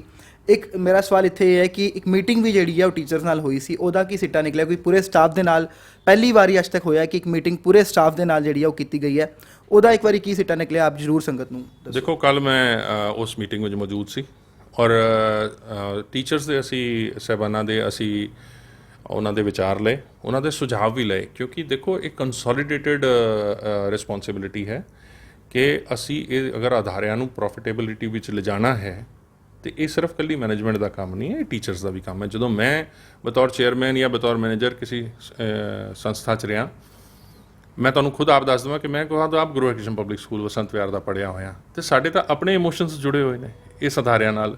ਔਰ ਸਾਡੀ ਖੁਸ਼ਕਿਸਮਤੀ ਹੈ ਕਿ ਮੈਂ ਗੁਰੂ ਗੋਬਿੰਦ ਸਿੰਘ ਕਾਲਜ ਔਰ ਗੁਰੂ ਹਰਕ੍ਰਿਸ਼ਨ ਪਬਲਿਕ ਸਕੂਲ ਦਾ ਪੜ੍ਹਿਆ ਹੋਵਾਂ, ਔਰ ਉਹਨਾਂ ਕਾਲਜ ਔਰ ਸਕੂਲਾਂ ਦਾ ਮੈਂ ਮੈਨੇਜਮੈਂਟ ਦਾ ਹਿੱਸਾ ਅੱਜ। ਅਤੇ ਅਸੀਂ ਕਿਉਂ ਨਹੀਂ ਚਾਹਾਂਗੇ ਕਾਲਕਾ ਜੀ ਖੁਦ ਆਪ ਬਸੰਤ ਵਿਹਾਰ ਦੇ ਪਾਸ ਆਊਟ ਨੇ। ਤੇ ਬਿਲਕੁਲ ਵੀਰ ਜੀ, ਮੈਂ ਵੀ ਆਪ ਗੁਰੂ ਅਰਜਨ ਪਬਲਿਕ ਸਕੂਲ ਨਾਨਕਪੁਰ ਦਾ ਪਾਸ ਆਊਟ ਹਾਂ। ਤਾਂ ਹੀ ਕਰਕੇ ਇੱਕ ਬੜਾ ਦੁੱਖ ਹੁੰਦਾ ਕਿ ਜੋ ਦੇਖਦੇ ਹਾਂ ਕਿ ਐਜੂਕੇਸ਼ਨ ਦਾ ਜਿਹੜਾ ਸਕੂਲਾਂ ਦਾ ਮਿਆਰ ਹੈ ਉਹ ਡਿੱਗ ਰਿਹਾ। ਤੇ ਮੇਰੀ ਇੱਕ ਕੁਐਸਚਨ ਇੱਥੇ ਇਹ ਹੈ ਕਿ ਜਿਹੜੀ ਉਸ ਦਿਨ ਮੀਟਿੰਗ ਹੋਈ ਉਹਦੇ ਵਿੱਚ ਕੀ ਪਲਾਨ ਹੈ ਤੁਹਾਡੇ, ਕਿਸ ਤਰ੍ਹਾਂ ਤੁਸੀਂ ਇਹ ਸਕੂਲਾਂ ਦਾ ਮਿਆਰ ਜਿਹੜਾ ਉਹ ਦੁਬਾਰਾ ਲੈ ਕੇ ਆਓਗੇ? ਸੋ ਮੈਂ ਤੁਹਾਨੂੰ ਦੱਸ ਰਿਹਾ ਕਿ ਉੱਥੇ ਅਸੀਂ ਟੀਚਰਸ ਦੇ ਸੁਝਾਅ ਲਏ ਔਰ ਉਸ ਤੋਂ ਬਾਅਦ ਪ੍ਰਧਾਨ ਸਬ ਸਕੱਤਰ ਸਾਹਿਬ ਨੇ ਆਪਣੇ ਸੁਝਾਅ ਰੱਖੇ ਔਰ ਦੱਸਿਆ ਕਿ ਇਹ ਰੋਡ ਮੈਪ ਅਸੀਂ ਫੋਲੋ ਕਰਾਂਗੇ ਔਰ ਇਹਦੇ ਬੇਸਿਸ ਤੇ ਅਸੀਂ ਟੀਚਰਸ ਨੂੰ 100% ਸੈਲਰੀਜ਼ ਵੀ ਦਾਂਗੇ। ਔਰ ਜਿਹੜੀ ਰੈਵਨਿਊ ਜਨਰੇਸ਼ਨ ਦੀ ਗੱਲ ਹੈ ਉਹਦੇ ਤੇ ਬਹੁਤ ਸਾਰੇ ਪੁਆਇੰਟਸ ਕੱਢੇ ਗਏ ਕਿ ਕਿਸ ਤਰ੍ਹਾਂ ਰੈਵਨਿਊ ਜਨਰੇਟ ਹੋਏਗਾ। ਦੇਖੋ ਮੈਂ ਤੁਹਾਨੂੰ ਜਾਣਕਾਰੀ ਲਈ ਦੱਸਾਂ ਕਿ ਕਰੀਬਨ 17.9 ਕਰੋੜ ਰੁਪਇਆ, ਕਰੀਬਨ 18 ਕਰੋੜ ਰੁਪਇਆ ਜਿਹੜੀ ਹੈ ਪੈਂਡਿੰਗ ਹੈ ਫੀਸ ਅੱਜ ਬੱਚਿਆਂ ਤੋਂ ਲੈਣ ਵਾਲੀ। ਔਰ ਅਸੀਂ ਕਿਸੇ ਹਾਲਾਤ 'ਚ ਵੀ ਪੇਰੈਂਟਸ ਨੂੰ ਪ੍ਰੈਸ਼ਰਾਈਜ਼ ਨਹੀਂ ਕਰ ਰਹੇ। ਜੋ ਅਸੀਂ ਹਾਮ ਸਕੂਲਾਂ 'ਚ ਦੇਖਿਆ ਕਿ ਉਹਨਾਂ ਨੇ ਸਾਫ਼-ਸਾਫ਼ ਕਹਿਤਾ ਜਾਂ ਤਾਂ ਨਾਮ ਕਟਾ ਲਓ ਜਾਂ ਪੈਸੇ ਜਮ੍ਹਾਂ ਕਰਾ ਦਿਓ। ਬਿਲਕੁਲ ਸਾਡੇ 'ਚੋਂ ਕੋਈ ਵੀ ਐਸਾ ਪ੍ਰੈਸ਼ਰ ਬਿਲਡਿੰਗ ਨਹੀਂ ਕੀਤੀ ਗਈ। ਕੋਸ਼ਿਸ਼ ਕੀ ਹੈ ਕਿ ਵੀ ਬੱਚੇ ਵੀ ਮੇਨਟੇਨ ਰਹਿਣ, ਜੋ ਹਾਲਾਤ ਨੇ ਉਹਨਾਂ ਨੂੰ ਇਕੱਠੇ ਮਿਲ ਕੇ ਕਰਾਈ ਹੈ, ਲੇਕਿਨ ਨਾਲ ਹੀ ਟੀਚਰਸ ਨੂੰ ਵੀ ਉਸ ਨਾਲ ਉਹਨਾਂ ਦਾ ਬਣਦਾ ਹੱਕ ਦਈਏ। ਔਰ ਉਹਦੇ ਇਲਾਵਾ ਜੋ ਏਰੀਅਰ ਸਾਨੂੰ ਐਕਚੁਅਲੀ ਕੀ ਹੈ ਕਿ ਹਾਲਾਤ ਐਸੇ ਤਾਂ ਹੀ ਬਣੇ ਕਿ 2006 ਵਿੱਚ ਜਦੋਂ 6 ਪੇ ਕਮਿਸ਼ਨ ਲਾਗੂ ਹੋਇਆ ਔਰ 9 'ਚ ਆ ਕੇ ਏਰੀਅਰਸ ਲਏ ਗਏ ਸਰਨਾ ਸਾਹਿਬ ਵੱਲੋਂ ਪੇਰੈਂਟਸ ਤੋਂ, 2006 ਤੋਂ ਲਾਗੂ ਕਰਕੇ ਏਰੀਅਰਸ ਲਏ ਗਏ, ਲੇਕਿਨ 2013 ਤੱਕ ਵੀ ਉਹਨਾਂ ਟੀਚਰਸ ਨੂੰ ਸੈਲਰੀ ਨਹੀਂ ਦਿੱਤੀ ਗਈ 6 ਪੇ ਕਮਿਸ਼ਨ ਕਰਕੇ, ਜਿਹਦੇ ਕਰਕੇ ਉਹ ਕੋਰਟ ਵਿੱਚ ਗਏ। ਅਸੀਂ ਆਏ ਹਾਂ, ਅਸੀਂ ਆਉਂਦਿਆਂ ਹੀ ਉਹਨਾਂ ਨੂੰ ਲਾਗੂ ਕੀਤਾ, ਅਸੀਂ ਪ੍ਰੋਮਿਸ ਕਰਕੇ ਆਏ ਸੀ, ਅਸੀਂ ਲਾਗੂ ਵੀ ਕੀਤਾ, ਲੇਕਿਨ ਜਿਹੜਾ ਬਰਡਨ ਸੀ, ਫਾਈਨੈਂਸ਼ੀਅਲ ਬਰਡਨ ਸੀ, ਉਹ ਪੌਣੇ 200 ਕਰੋੜ ਦਾ ਸੀ। ਜਿਹੜੇ ਬਾਰ-ਬਾਰ ਕਹਿੰਦੇ ਨੇ ਕਿ ਅਸੀਂ ਐਫਡੀਆਂ ਛੱਡ ਕੇ ਗਏ 43 ਕਰੋੜ ਦੀਆਂ, ਅਸੀਂ ਕਹਿੰਦੇ 43 ਕਰੋੜ ਦੀਆਂ, ਉਹ ਕਹਿੰਦੇ 100 ਕਰੋੜ ਦੀਆਂ, 123 ਕਰੋੜ ਦੀਆਂ, ਕਦੀ 95 ਕਰੋੜ ਦੀ ਕਹਿੰਦੇ ਸੀ। ਇਹ ਉਹੀ ਪੈਸਾ ਸੀ ਜਿਹੜਾ ਬੱਚਿਆਂ ਕੋਲੋਂ, ਪੇਰੈਂਟਸ ਕੋਲੋਂ ਲਿਆ ਗਿਆ, ਹੋਰ ਤਾਂ ਕੋਈ ਸਿਸਟਮ ਹੀ ਨਹੀਂ ਸੀ। ਔਰ ਜਦੋਂ ਤੁਹਾਡੇ ਪੈਸੇ ਅੰਦਰ ਪਏ ਹੋਏ ਸੀ, ਤੁਹਾਡੀ ਜਾਣਕਾਰੀ ਲਈ ਦੱਸ ਦੇਵਾਂ ਕਿ ਸਰਨਾ ਸਾਹਿਬ ਦੇ ਟਾਈਮ 6 ਕਰੋੜ ਰੁਪਇਆ ਸਕੂਲਾਂ 'ਚੋਂ ਕੱਢਿਆ ਗਿਆ ਦੇਣ ਦੀ ਬਜਾਏ। 6 ਕਰੋੜ ਆંકੜੇ ਹੈਗੇ, ਪ੍ਰੋਪਰ ਆંકੜੇ, 6 ਕਰੋੜ ਕੱਢਿਆ ਗਿਆ। ਔਰ ਸਾਡੀ ਟੀਮ ਨੇ ਇਹ ਜਿਹੜਾ 35-40 ਕਰੋੜ ਰੁਪਇਆ ਦਿੱਤਾ। ਸੋ ਇੱਥੇ ਫਰਕ ਤੁਹਾਨੂੰ ਨਜ਼ਰ ਆਉਂਦਾ ਹੈ ਕਿ ਅੱਜ ਕਰੋਨਾ ਕਾਲ ਦੇ ਸਮੇਂ ਜਿੱਥੇ ਫੀਸ ਨਹੀਂ ਸੀ ਆ ਰਹੀ, ਜਿੱਥੇ ਕੋਈ ਲੈਣ ਦੇਣ ਨਹੀਂ ਸੀ ਹੋ ਰਿਹਾ, ਜਿੱਥੇ ਗੋਲਕ ਵਿੱਚ ਵੀ ਪੈਸਾ ਨਹੀਂ ਸੀ ਆ ਰਿਹਾ, ਉਹਦੇ ਬਾਵਜੂਦ ਜੋ ਸੰਗਤ ਨੇ ਦਿੱਤਾ ਉਹ 30 ਕਰੋੜ ਐਕਸਟੈਂਡ ਕੀਤਾ ਗਿਆ, 40 ਕਰੋੜ ਐਕਸਟੈਂਡ ਕੀਤਾ ਗਿਆ ਟੀਚਰਸ ਨੂੰ। ਇਹਦੇ ਤੋਂ ਮਨਸ਼ਾ ਵੀ ਪਤਾ ਲੱਗਦੀ ਹੈ ਕਿ ਹਾਂ ਦਿੱਲੀ ਕਮੇਟੀ ਸਿੰਸੀਅਰਲੀ ਆਪਣੀ ਪਰਿਵਾਰ ਨੂੰ ਸੋਚ ਕੇ ਚੱਲ ਰਹੀ ਹੈ। ਹੁਣ ਅੱਗੇ ਜੋ ਇਹਨਾਂ ਨੇ ਪ੍ਰੋਮਿਸ ਕੀਤਾ ਹੈ ਉਹ ਇਹ ਹੈਗਾ ਕਿ ਇਹਨਾਂ ਨੂੰ ਰੈਗੂਲਰ ਫੀਸ ਦਿੱਤੀ ਜਾਏਗੀ। ਉਹਦੇ ਤੇ ਆਫਕੋਰਸ ਐਕਸਟਰਾ ਬਰਡਨ ਆਏਗਾ ਦਿੱਲੀ ਕਮੇਟੀ ਤੇ, ਬਟ ਕਿਉਂਕਿ ਪਰਿਵਾਰ ਇੱਕੋ ਹੀ ਹੈ ਇਸ ਕਰਕੇ ਉਹਨਾਂ ਨੇ ਫੋਲੋ ਕੀਤਾ। ਨਾਲ ਟੀਚਰਸ ਨੇ ਬੜਾ ਐਂਥੂਜ਼ੀਆਸਟਿਕਲੀ, ਕਿਉਂਕਿ ਟੀਚਰਸ ਉਹ ਚੀਜ਼ ਨੇ ਜਿਨ੍ਹਾਂ ਨੇ ਜਨਰੇਸ਼ਨਸ ਨੂੰ ਪਾਸ ਉਹਨਾਂ ਦੀ ਫਿਊਚਰ ਬਣਾਉਣਾ ਹੈ। ਪ੍ਰਿੰਸੀਪਲਸ ਔਰ ਟੀਚਰਸ ਨੇ ਬੜਾ ਕੰਸੋਲੀਡੇਟਡਲੀ ਬੜਾ ਅੱਛਾ ਪਲਾਨ ਬਣਾਏ ਨੇ ਔਰ ਮੈਨੇਜਮੈਂਟ ਨਾਲ ਮਿਲ ਕੇ ਉਹਨਾਂ ਦੇ ਕੰਮ ਸਾਰੇ ਜਿਹੜੇ ਸਿਰੇ ਚੜਾਵਾਂਗੇ। ਜੋ ਉਹਨਾਂ ਨੇ ਅਪਗ੍ਰੇਡੇਸ਼ਨਸ ਮੰਗੀਆਂ ਸਕੂਲਾਂ ਦੀਆਂ ਉਹ ਅਸੀਂ ਕਰਾਂਗੇ। ਜੋ ਡੀਸੈਂਟਰਲਾਈਜੇਸ਼ਨ ਦੀ ਗੱਲ ਕੀਤੀ ਉਹ ਵੀ ਕਰਨੀ ਹੈ, ਕਿਉਂਕਿ ਉਹ ਡੀਸੈਂਟਰਲਾਈਜੇਸ਼ਨ ਉਹਨਾਂ ਦਾ ਸਭ ਤੋਂ ਪਹਿਲੇ ਪ੍ਰਾਇੋਰਟੀ ਸੀ, ਉਹ ਅਸੀਂ ਕਰ ਹੀ ਚੁੱਕੇ ਹਾਂ। ਲੇਕਿਨ ਹੁਣ ਇੰਡੀਵਿਜੂਅਲ ਕਪੈਸਿਟੀ 'ਚ ਸਕੂਲਸ ਨੂੰ ਸਟਰੈਂਥਨ ਕੀਤਾ ਜਾਏਗਾ। ਸੋ ਇਹ ਅਗਰ ਸੇਵਾ ਮਿਲੀ ਦੁਬਾਰਾ ਤੇ ਇਹ ਸਾਰੇ ਇੰਪਲੀਮੈਂਟ ਕੀਤੇ ਜਾਣਗੇ। 100% ਪ੍ਰੋਫਿਟੇਬਿਲਿਟੀ 'ਚ ਸਾਨੂੰ ਲੱਗਦਾ ਹੈ ਕਿ ਅਸੀਂ ਆਉਣ ਵਾਲੇ 2 ਸਾਲਾਂ 'ਚ ਇਹਨਾਂ ਨੂੰ ਬਿਲਕੁਲ ਐਟ ਪਾਰ ਲੈ ਆਵਾਂਗੇ। ਬਿਲਕੁਲ, ਇੱਥੇ ਮੈਂ ਇੱਕ ਗੱਲ ਦਾ ਹੋਰ ਵੀ ਜ਼ਿਕਰ ਕਰਨਾ ਚਾਹਾਂਗਾ ਕਿ ਟੀਚਰਸ ਨੇ ਵੀ ਉਸ ਦਿਨ ਵੀ ਮੀਟਿੰਗ ਦੇ ਦੌਰਾਨ ਵੀ ਇਹ ਚੀਜ਼ ਕਹੀ ਸੀ ਕਿ ਜਿਹੜੀ ਵੀ ਪਾਰਟੀ ਆ ਉਹ ਸਾਨੂੰ ਰੋਡ ਮੈਪ ਜਿਹੜਾ ਉਹ ਲਿਆ ਕੇ ਦਿਖਾਵੇ ਕਿ ਕਿਸ ਤਰ੍ਹਾਂ ਜਿਹੜੇ ਸਕੂਲ ਨੇ ਉਹ ਪ੍ਰੋਫਿਟ ਵਿੱਚ ਆ ਸਕਣਗੇ, ਤਾਂ ਕਿ ਅਸੀਂ ਖੁੱਲ੍ਹ ਕੇ ਉਸ ਪਾਰਟੀ ਨੂੰ ਸਪੋਰਟ ਕਰੀਏ। ਤੇ ਫਿਲਹਾਲ ਤੱਕ ਸ਼੍ਰੋਮਣੀ ਅਕਾਲੀ ਦਲ ਤੋਂ ਇਲਾਵਾ ਕਿਸੇ ਹੋਰ ਨੇ ਰੋਡ ਮੈਪ ਜਿਹੜਾ ਉਹ ਨਹੀਂ ਸ਼ੇਅਰ ਕੀਤਾ। ਤੇ ਮੈਂ ਇੱਥੇ ਇੱਕ ਗੱਲ ਹੋਰ ਸਮਝਦਾ ਕਿ ਜਿੱਥੇ ਮੀਡੀਆ ਦਾ ਫਰਜ਼ ਬਣਦਾ ਹੈ ਕਿ ਆਪਾਂ ਇੱਕ ਪੱਖ ਦੀ ਗੱਲ ਨਾ ਦਿਖਾਈਏ, ਕਿਉਂਕਿ ਅਸੀਂ ਗੋਦੀ ਮੀਡੀਆ ਨੂੰ ਬਹੁਤ ਜ਼ਿਆਦਾ ਕ੍ਰਿਟੀਸਾਈਜ਼ ਕਰਦੇ ਹਾਂ, ਤੇ ਜੇ ਅਸੀਂ ਵੀ ਇੱਕ ਪੱਖ ਦੀ ਗੱਲ ਦਿਖਾਉਂਦੇ ਹਾਂ ਤੇ ਅਸੀਂ ਵੀ ਗੋਦੀ ਮੀਡੀਆ ਤੋਂ ਘੱਟ ਨਹੀਂ ਹਾਂ। ਵੀਰ ਜੀ ਵਾਪਸ ਆਪਣੇ ਮੁੱਦੇ ਤੇ ਆਈਏ ਤੇ ਇੱਕ ਬਾਲਟੀ ਦਾ ਸਿੰਬਲ ਜਿਹੜਾ ਉਸ 'ਤੇ ਇੱਕ ਬੜਾ ਚੱਲ ਰਿਹਾ ਕਿ ਸਿੰਬਲ ਤੁਹਾਨੂੰ ਮਿਲ ਰਿਹਾ ਕਿ ਨਹੀਂ ਮਿਲ ਰਿਹਾ, ਉਹਦਾ ਕੀ ਸਟੇਟਸ ਹੈ? ਦੇਖੋ ਮੈਂ ਅੱਜ ਪ੍ਰਧਾਨ ਸਾਹਿਬ ਨਾਲ ਗੱਲ ਕਰ ਰਿਹਾ ਸੀ ਔਰ ਮੈਨੂੰ ਬੜੀ ਫੈਕਟਸ ਪਤਾ ਲੱਗਦੇ ਨੇ ਜਦੋਂ ਵੱਡਿਆਂ ਨਾਲ ਗੱਲ ਕਰੀਏ। ਤੇ 1920 ਵਿੱਚ ਸ਼੍ਰੋਮਣੀ ਅਕਾਲੀ ਦਲ ਦਾ ਗਠਨ ਹੋਇਆ, ਉਸ ਤੋਂ ਪਹਿਲੇ ਸ਼੍ਰੋਮਣੀ ਗੁਰਦੁਆਰਾ ਪ੍ਰਬੰਧਕ ਕਮੇਟੀ ਦਾ ਗਠਨ ਹੋਇਆ। 100 ਸਾਲ ਤੋਂ ਸ਼੍ਰੋਮਣੀ ਗੁਰਦੁਆਰਾ ਪ੍ਰਬੰਧਕ ਕਮੇਟੀ ਦੀ ਸੇਵਾ, ਆਲਮੋਸਟ 100 ਸਾਲ ਤੋਂ ਸ਼੍ਰੋਮਣੀ ਅਕਾਲੀ ਦਲ ਕਰ ਰਹੀ ਹੈ। ਬਹੁਤ ਥੋੜਾ ਸਮਾਂ ਸੀ ਜਿਹਦੇ ਵਿੱਚ ਕੋਈ ਪ੍ਰਬੰਧ ਚੇਂਜ ਹੋਏ। ਅੱਜ ਇਹਨਾਂ ਨੇ ਇਹ ਪੁਆਇੰਟ ਚੁੱਕਿਆ ਹੈ ਕਿ ਸ਼੍ਰੋਮਣੀ ਅਕਾਲੀ ਦਲ ਜੋ ਹੈ ਉਹ ਪੋਲੀਟੀਕਲ ਪਾਰਟੀ ਹੈ। ਜਿਹੜੀ ਪਾਰਟੀ 100 ਸਾਲ ਤੋਂ ਗੁਰਦੁਆਰਾ ਕਮੇਟੀ ਦੇ ਨਿਜ਼ਾਮ ਪ੍ਰਬੰਧ ਸੰਭਾਲਦੀ ਆ ਰਹੀ ਹੈ, ਜੰਗਾਂ ਲੜਦੀ ਆ ਰਹੀ ਹੈ, ਚਾਬੀਆਂ ਦਾ ਮੋਰਚਾ, ਜੈਤੋਂ ਦਾ ਮੋਰਚਾ, ਨਨਕਾਣਾ ਸਾਹਿਬ ਛੁਡਵਾਉਣਾ, ਪੌਂਟਾ ਸਾਹਿਬ ਛੁਡਵਾਉਣਾ, ਇਹ ਸਭ ਚੀਜ਼ਾਂ ਤੋਂ ਸਾਡੇ ਸਾਹਮਣੇ ਇਤਿਹਾਸ ਹੈ।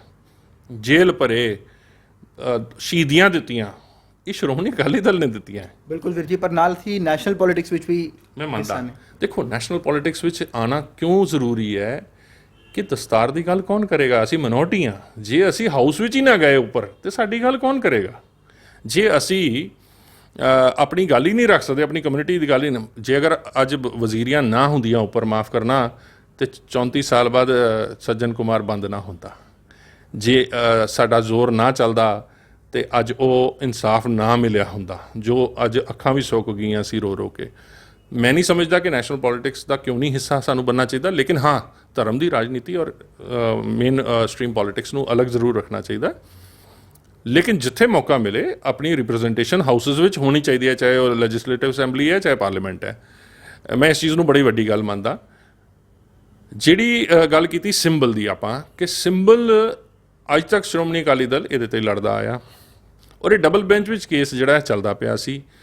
ਹੁਣ ਸਰਕਾਰਾਂ ਨੂੰ ਵੀ ਸਮਝ ਆ ਰਿਹਾ ਹੈ ਕਿ ਇਹ ਇੰਨਾ ਕੰਮ ਕਰ ਚੁੱਕੇ ਨੇ ਕਿ ਲੋਕਾਂ ਵਿੱਚ ਦਿਲ ਜਿੱਤ ਚੁੱਕੇ ਨੇ, ਕੋਈ ਨਾ ਕੋਈ ਹੁਣ ਏਜੰਡਾ ਬਣਾਇਆ ਜਾਵੇ। ਤੇ ਅੱਜ ਤੁਹਾਡੇ ਮਿਨਿਸਟਰ ਸਾਹਿਬ ਚਿੱਠੀ ਲਿਖ ਦਿੰਦੇ ਨੇ, ਉਹ ਚਿੱਠੀ ਤੁਹਾਡੇ ਸਾਹਮਣੇ ਹੈ ਕਿ ਡਬਲ ਬੈਂਚ ਨੇ ਰਿਜੈਕਟ ਕੀਤੀ। ਹੁਣ ਗੱਲ ਜਾਂਦੀ ਹੈ ਕਿ ਸੁਸਾਇਟੀਜ਼ ਜਿਹੜੀਆਂ ਨਵੀਆਂ ਬਣਾਉਣੀਆਂ। ਦੇਖੋ, ਸਾਡਾ ਨੈਸ਼ਨਲ ਸਿੰਬਲ ਜਿਹੜਾ ਪਾਰਟੀ ਦਾ ਸਿੰਬਲ ਹੈ ਉਹ ਤੱਕੜੀ ਹੈ। ਤੱਕੜੀ ਜਿਹੜੀ ਹੈ ਉਹ ਮੇਨ ਸਟਰੀਮ ਪੋਲਿਟਿਕਸ ਹੈ। ਲੇਕਿਨ ਸ਼੍ਰੋਮਣੀ ਅਕਾਲੀ ਦਲ ਦਾ ਦਿੱਲੀ ਯੂਨਿਟ ਜਿਹੜਾ ਹੈ ਉਹ ਹਮੇਸ਼ਾ ਸਿਰਫ ਜ਼ਿਆਦਾਤਰ ਗੁਰਦੁਆਰਾ ਪੋਲਿਟਿਕਸ ਵਿੱਚ ਰਿਹਾ ਹੈ। 4 ਸੀਟਾਂ ਅਸੀਂ ਜ਼ਰੂਰ MLA ਦੀਆਂ ਲੜਦੇ ਸੀ, ਲੇਕਿਨ ਮੈਂ ਤੁਹਾਡੀ ਇਹ ਜਾਣਕਾਰੀ ਲਈ ਲੜਦਾ ਕਿ ਅਸੀਂ ਅਗਰ ਲੜਾਂਗੇ ਤਾਂ ਬਾਲਟੀ 'ਤੇ ਲੜਾਂਗੇ, ਔਰ ਕੋਈ ਰੀਜ਼ਨ ਹੀ ਨਹੀਂ ਬਾਲਟੀ 'ਤੇ ਨਾ ਲੜਨ ਦਾ, ਕਿਉਂਕਿ ਹੁਣ ਤੱਕ ਇਹ ਅਲਾਟਮੈਂਟ ਹੁੰਦੀ ਆਈ ਹੈ। ਸੈਕਸ਼ਨ 14 ਦੇ ਹਿਸਾਬ ਨਾਲ ਜਿਹੜਾ ਗੱਲ ਹੈਗੀ ਹੈ, ਉਹਦੇ ਵਿੱਚ ਇਹ ਹੁਣ ਤੱਕ 2010 ਤੋਂ ਹੁਣ ਤੱਕ ਕਿਉਂ ਨਹੀਂ ਹੁੰਦਾ ਆਇਆ ਕਿ ਵੀ ਅਸੀਂ ਅਗਲੀ ਵਾਰ ਕਰਾਂਗੇ, ਅਗਲੀ ਵਾਰ ਕਰਾਂਗੇ। ਜਿਹੜਾ ਅਪਲਾਈ ਸਰਨਾ ਸਾਹਿਬ ਨੇ ਕੀਤਾ, ਅਸੀਂ ਵੀ ਕੀਤਾ ਹੋਇਆ, ਉਹਦਾ ਸਾਨੂੰ ਕੋਈ ਰਿਸਪੌਂਸ ਅੱਜ ਤੱਕ ਨਹੀਂ ਆਇਆ। ਸਾਡੀ ਲੀਗਲ ਟੀਮ ਇਹਦੇ 'ਤੇ ਕੰਮ ਕਰ ਰਹੀ ਹੈ। ਮੈਨੂੰ 100% ਸ਼ੋਰਿਟੀ ਹੈ ਕਿ ਅਸੀਂ ਸਿੰਬਾਲਟੀ 'ਤੇ ਹੀ ਲੜਾਂਗੇ। ਲੇਕਿਨ ਕੰਮ ਇੰਨੇ ਕੁ ਸਾਰੇ ਨੇ ਕਿ ਸਾਨੂੰ ਉਹ ਵੀ ਨਹੀਂ ਲੱਗਦਾ ਕਿ ਕੋਈ ਐਸੀ ਦਿੱਕਤ ਹੈਗੀ ਹੈ ਕਿ ਸੰਗਤ ਵਿੱਚ ਜਾਵਾਂਗੇ ਤੇ ਕੰਮ ਬੋਲੇਗਾ। ਬਾਲਟੀ ਦਾ ਸਿੰਬਲ 100% ਰਹੇਗਾ। ਮਹਾਰਾਜ ਦੀ ਮਿਹਰ ਹੈ। ਬਾਲਟੀ ਅਸੀਂ ਹਮੇਸ਼ਾ ਲੰਗਰ ਦੀ ਬਾਲਟੀ ਮੰਨ ਕੇ ਚੱਲੇ ਹਾਂ ਕਿ ਲੰਗਰ ਦੀ ਬਾਲਟੀ ਸੰਗਤ ਨੇ ਭਰੀ, ਔਰ ਲੰਗਰ ਦੀ ਬਾਲਟੀ ਦੁਬਾਰਾ ਵੀ ਵੋਟਾਂ ਨਾਲ, ਆਪਣੀਆਂ ਅਸੀਸਾਂ ਨਾਲ ਜ਼ਰੂਰ ਭਰੇਗੀ। ਮੈਨੂੰ ਉਮੀਦ ਹੈ ਕਿ ਤੁਹਾਨੂੰ ਬਹੁਤ ਜਲਦ ਇਹ ਇੱਕ ਅੱਧੇ ਦਿਨ 'ਚ, ਕਿਉਂਕਿ ਨੋਟੀਫਿਕੇਸ਼ਨ ਜ਼ਿਆਦਾ ਤੋਂ ਜ਼ਿਆਦਾ 30 ਜਾਂ 31 ਨੂੰ ਆ ਜਾਏਗੀ, ਜੋ ਅਜ਼ੰਪਸ਼ਨਸ ਲਾਈਆਂ ਜਾ ਰਹੀਆਂ ਕਿ 25 ਤਰੀਕ ਨੂੰ ਇਲੈਕਸ਼ਨ ਹੈ। ਇਸ ਤੋਂ ਅਗਲੇ ਵਾਰੀ ਕੀ ਹੋਏਗਾ ਉਹਦਾ ਨਹੀਂ ਪਤਾ, ਪਰ ਇਸ ਵਾਰੀ ਅਸੀਂ ਬਾਲਟੀ 'ਤੇ ਜ਼ਰੂਰ ਲੜਾਂਗੇ ਜੀ। ਤੇ ਵੀਰ ਜੀ, ਅਖੀਰਲਾ ਸਵਾਲ ਹੈ ਮੇਰਾ, ਕੀ ਉਮੀਦ ਕਰਦੇ ਹੋ ਕਿੰਨੀਆਂ ਸੀਟਾਂ ਇਸ ਵਾਰੀ ਸ਼੍ਰੋਮਣੀ ਅਕਾਲੀ ਦਲ ਬਾਦਲ ਜਿਹੜਾ ਉਹ ਦਿੱਲੀ ਵਿੱਚ ਲੈ ਕੇ ਜਾਏਗਾ? ਮੈਂ ਸਮਝਦਾ ਕਰੀਬਨ 38 ਤੋਂ 40 ਸੀਟਾਂ 'ਤੇ ਅਸੀਂ ਪੋਜ਼ੀਟਿਵ ਹਾਂ, ਜਿੱਥੇ ਸਾਨੂੰ ਪੂਰਾ ਵਿਸ਼ਵਾਸ ਹੈ ਕਿ ਸੰਗਤ ਜਿਹੜਾ ਹੈ ਆਸ਼ੀਰਵਾਦ ਦੇਗੀ। ਕਿਉਂਕਿ ਤੁਸੀਂ ਖੁਦ ਦੇਖ ਰਹੇ ਹੋ ਕਿ ਬਹੁਤ ਹੀ ਉਤਸ਼ਾਹ ਹੈ ਲੋਕਾਂ 'ਚ। ਜਿਸ ਦਿਨ ਤੋਂ ਲਾਕਡਾਊਨ ਖੁੱਲ੍ਹਿਆ, ਲਹਿਰਾਂ ਬਹਿਰਾਂ ਅਕਾਲੀ ਦਲ ਦੇ ਪਰਿਵਾਰ 'ਚ। ਬਹੁਤ ਹੀ ਦਿੱਗਜ ਨੇਤਾ, ਭਜਨ ਸਿੰਘ ਵਾਲੀਆ ਵਰਗੇ, ਬਲਬੀਰ ਸਿੰਘ ਵਿਵੇਕ ਵਿਹਾਰ ਵਰਗੇ, ਐਸੇ ਬਹੁਤ ਲੋਕ ਹੋਰ ਵੀ ਆਉਣ ਵਾਲੇ ਸਾਡੇ ਕੋਲ, ਜਿਹੜੇ ਤੁਸੀਂ ਦੇਖੋਗੇ ਕਿ ਰੁਝਾਨ ਕੀ ਹੈ। ਇਹਦੇ ਤੋਂ ਪਤਾ ਲੱਗਦਾ ਹੈ ਕਿ ਪਾਰਟੀ ਦੇ ਕੰਮ ਬੋਲਦੇ ਨੇ। ਔਰ ਜਿਹੜੀ ਸਰਨਾ ਸਾਹਿਬ ਦੀ ਅੱਜ ਵੀ ਬੋਲਬਾਣੀ ਹੈ ਉਹ ਤੁਹਾਡੇ ਸਾਹਮਣੇ ਹੈ। ਉਹਨਾਂ ਦੀ ਪਾਰਟੀ 'ਚੋਂ ਬਹੁਤ ਲੋਕ ਛੱਡ ਕੇ ਸਾਡੇ ਕੋਲ ਆਏ ਨੇ, ਔਰ ਬਹੁਤ ਹੀ ਬਲਬੀਰ ਸਿੰਘ ਵਿਵੇਕ ਕਰਤੇ ਸਿਟਿੰਗ ਮੈਂਬਰ ਨੇ ਉੱਥੋਂ ਆਪਣੀ ਕੌਂਸਟੀਟੂਐਂਸੀ 'ਚੋਂ, ਔਰ ਸਾਡੇ ਹੁਣ ਕੈਂਡੀਡੇਟ ਵੀ ਨੇ। ਸੋ ਇਹਦੇ ਤੋਂ ਪਤਾ ਲੱਗਦਾ ਹੈ ਕਿ ਲੋਕਾਂ ਵਿੱਚ ਰੁਝਾਨ ਹੈ। ਲੋਕ ਨਬਜ਼ ਪਛਾਣਦੇ ਹੈ। ਜਿਨ੍ਹਾਂ ਨੇ ਇਲੈਕਸ਼ਨ ਲੜਨਾ ਹੁੰਦਾ ਉਹਨਾਂ ਨੂੰ ਵੀ ਪਤਾ ਹੁੰਦਾ, ਜਿਹੜੇ ਥੋੜ੍ਹਾ ਇੰਟਰਸਟ ਰੱਖਦੇ ਉਹਨਾਂ ਨੂੰ ਵੀ ਪਤਾ ਹੁੰਦਾ। ਸਾਡੇ ਕੋਲ ਸਰਨਾ ਸਾਹਿਬ ਦੀ ਟੀਮ 'ਚੋਂ ਬਹੁਤ ਲੋਕ ਨਿਕਲ ਕੇ ਆਏ, ਔਰ ਬਹੁਤ ਲੋਕ ਅਜੇ ਵੀ ਆਉਣਾ ਚਾਹ ਰਹੇ ਨੇ। ਬਲਕਿ ਸਾਨੂੰ ਇੱਥੋਂ ਤੱਕ ਵੀ ਮੈਂ ਨਾਮ ਨਹੀਂ ਲਾਂਗਾ, ਬਟ ਜਿਹੜੇ ਛੱਡ ਕੇ ਗਏ ਨੇ ਉਹ ਵੀ ਵਾਪਸ ਆਉਣ ਨੂੰ ਫਿਰਦੇ ਨੇ। ਦੂਸਰੀ ਗੱਲ ਰਹੀ ਸਾਡੀ ਦੂਸਰੀ ਪਾਰਟੀ ਜਿਹੜੀ ਜਾਗੋ, ਸਾਡੇ ਪੁਰਾਣੇ ਪਾਰਟੀ ਪ੍ਰਧਾਨ ਰਹੇ, ਉਹਨਾਂ ਦੇ ਉੱਪਰ ਕਰਪਸ਼ਨ ਦੇ ਇੰਨੇ ਹਾਈ ਚਾਰਜਸ ਨੇ ਕਿ ਉਹਨਾਂ ਨੂੰ ਜਵਾਬ ਦੇਣਾ ਭਾਰੀ ਹੋ ਜਾਏਗਾ। ਉਹਨਾਂ ਕੋਲ ਅੱਜ ਦੀ ਤਰੀਕ 'ਚ ਵੀ, ਹੁਣ ਤੁਸੀਂ ਅਗਰ ਮੇਰੀ ਆਪਣੀ ਸੀਟ ਰੋਹਿਣੀ ਦੀ ਗੱਲ ਕਰਾਂ ਤਾਂ ਸੱਚ ਜਾਣਿਓ 6ਵਾਂ ਕਿ 7ਵਾਂ ਕੈਂਡੀਡੇਟ ਹੈ ਜਿਹੜਾ ਚੇਂਜ ਹੋ ਰਿਹਾ। ਸਾਡੇ ਦੋਨਾਂ 'ਚ ਅਜੇ ਡਿਸਾਈਡ ਨਹੀਂ ਸੀ ਹੋਇਆ ਤੇ ਉਹਨਾਂ ਦੇ 6 ਕੈਂਡੀਡੇਟ ਬਦਲ ਚੁੱਕੇ ਸੀ। ਇਹਦੇ ਤੋਂ ਪਤਾ ਲੱਗਦਾ ਕਿ ਲੋਕਾਂ ਨੂੰ, ਉਹਨਾਂ ਕੋਲ ਹੈ ਹੀ ਨਹੀਂ ਕੈਂਡੀਡੇਟ ਲੜਨ ਵਾਲੇ। ਜੇ 20 ਕੈਂਡੀਡੇਟ ਵੀ ਨਾ ਹੋਣ ਇੱਕ ਸੀਟ 'ਤੇ ਲੜਨ, ਪੂਰੇ ਦਿੱਲੀ ਵਿੱਚ ਲੜਨ ਵਾਸਤੇ, ਔਰ ਗਠਬੰਧਨ ਦੀਆਂ ਗੱਲਾਂ ਕਰਨ, ਤੇ ਫਿਰ ਚੋਰ ਵੀ ਕਹਿੰਦੇ ਰਹੇ ਇੱਕ ਦੂਸਰੇ ਨੂੰ। ਅੱਜ ਸ਼ੰਟੀ ਚੋਰ ਕਹੇਗਾ ਉਹਨੂੰ, ਉਹ ਸ਼ੰਟੀ ਨੂੰ ਚੋਰ ਕਹਿ ਰਿਹਾ, ਕੋਈ ਸਬਜ਼ੀ ਚੋਰ ਕਹਿ ਰਿਹਾ, ਕੋਈ ਗੋਲਕ ਚੋਰ ਕਹਿ ਰਿਹਾ। ਸੋ ਇਹ ਇੱਥੋਂ ਪਤਾ ਲੱਗਦਾ ਹੈ ਕਿ ਬੌਖਲਾਹਟ ਹੈ। ਬੌਖਲਾਹਟ ਕਰਕੇ ਇਹਨਾਂ ਕੋਲ ਬੰਦੇ ਵੀ ਨਹੀਂ, ਇਹਨਾਂ ਕੋਲ ਕੰਮ ਦੱਸਣ ਵਾਸਤੇ ਕੁਝ ਨਹੀਂ, ਸਿਰਫ ਆਰੋਪ ਪ੍ਰਤਰੋਪ ਹੈ, ਉਹ ਵੀ ਬੜੇ ਮੀਗਰ, ਜਿਹਦਾ ਜਵਾਬ ਸੰਗਤਾਂ ਆਪਣੇ ਆਪ ਹੀ ਦੇ ਦੇਣਗੀਆਂ। ਸੋ ਮੇਰੀ ਉਮੀਦ ਹੈ ਕਿ ਅਸੀਂ 40 ਦੇ ਕਰੀਬ ਜ਼ਰੂਰ 100% ਪਹੁੰਚਾਂਗੇ। ਆਓ ਫਤਿਹ ਦੀ ਸਾਂਝ ਕਰੀਏ। ਵਾਹਿਗੁਰੂ ਜੀ ਕਾ ਖਾਲਸਾ, ਵਾਹਿਗੁਰੂ ਜੀ ਕੀ ਫਤਿਹ।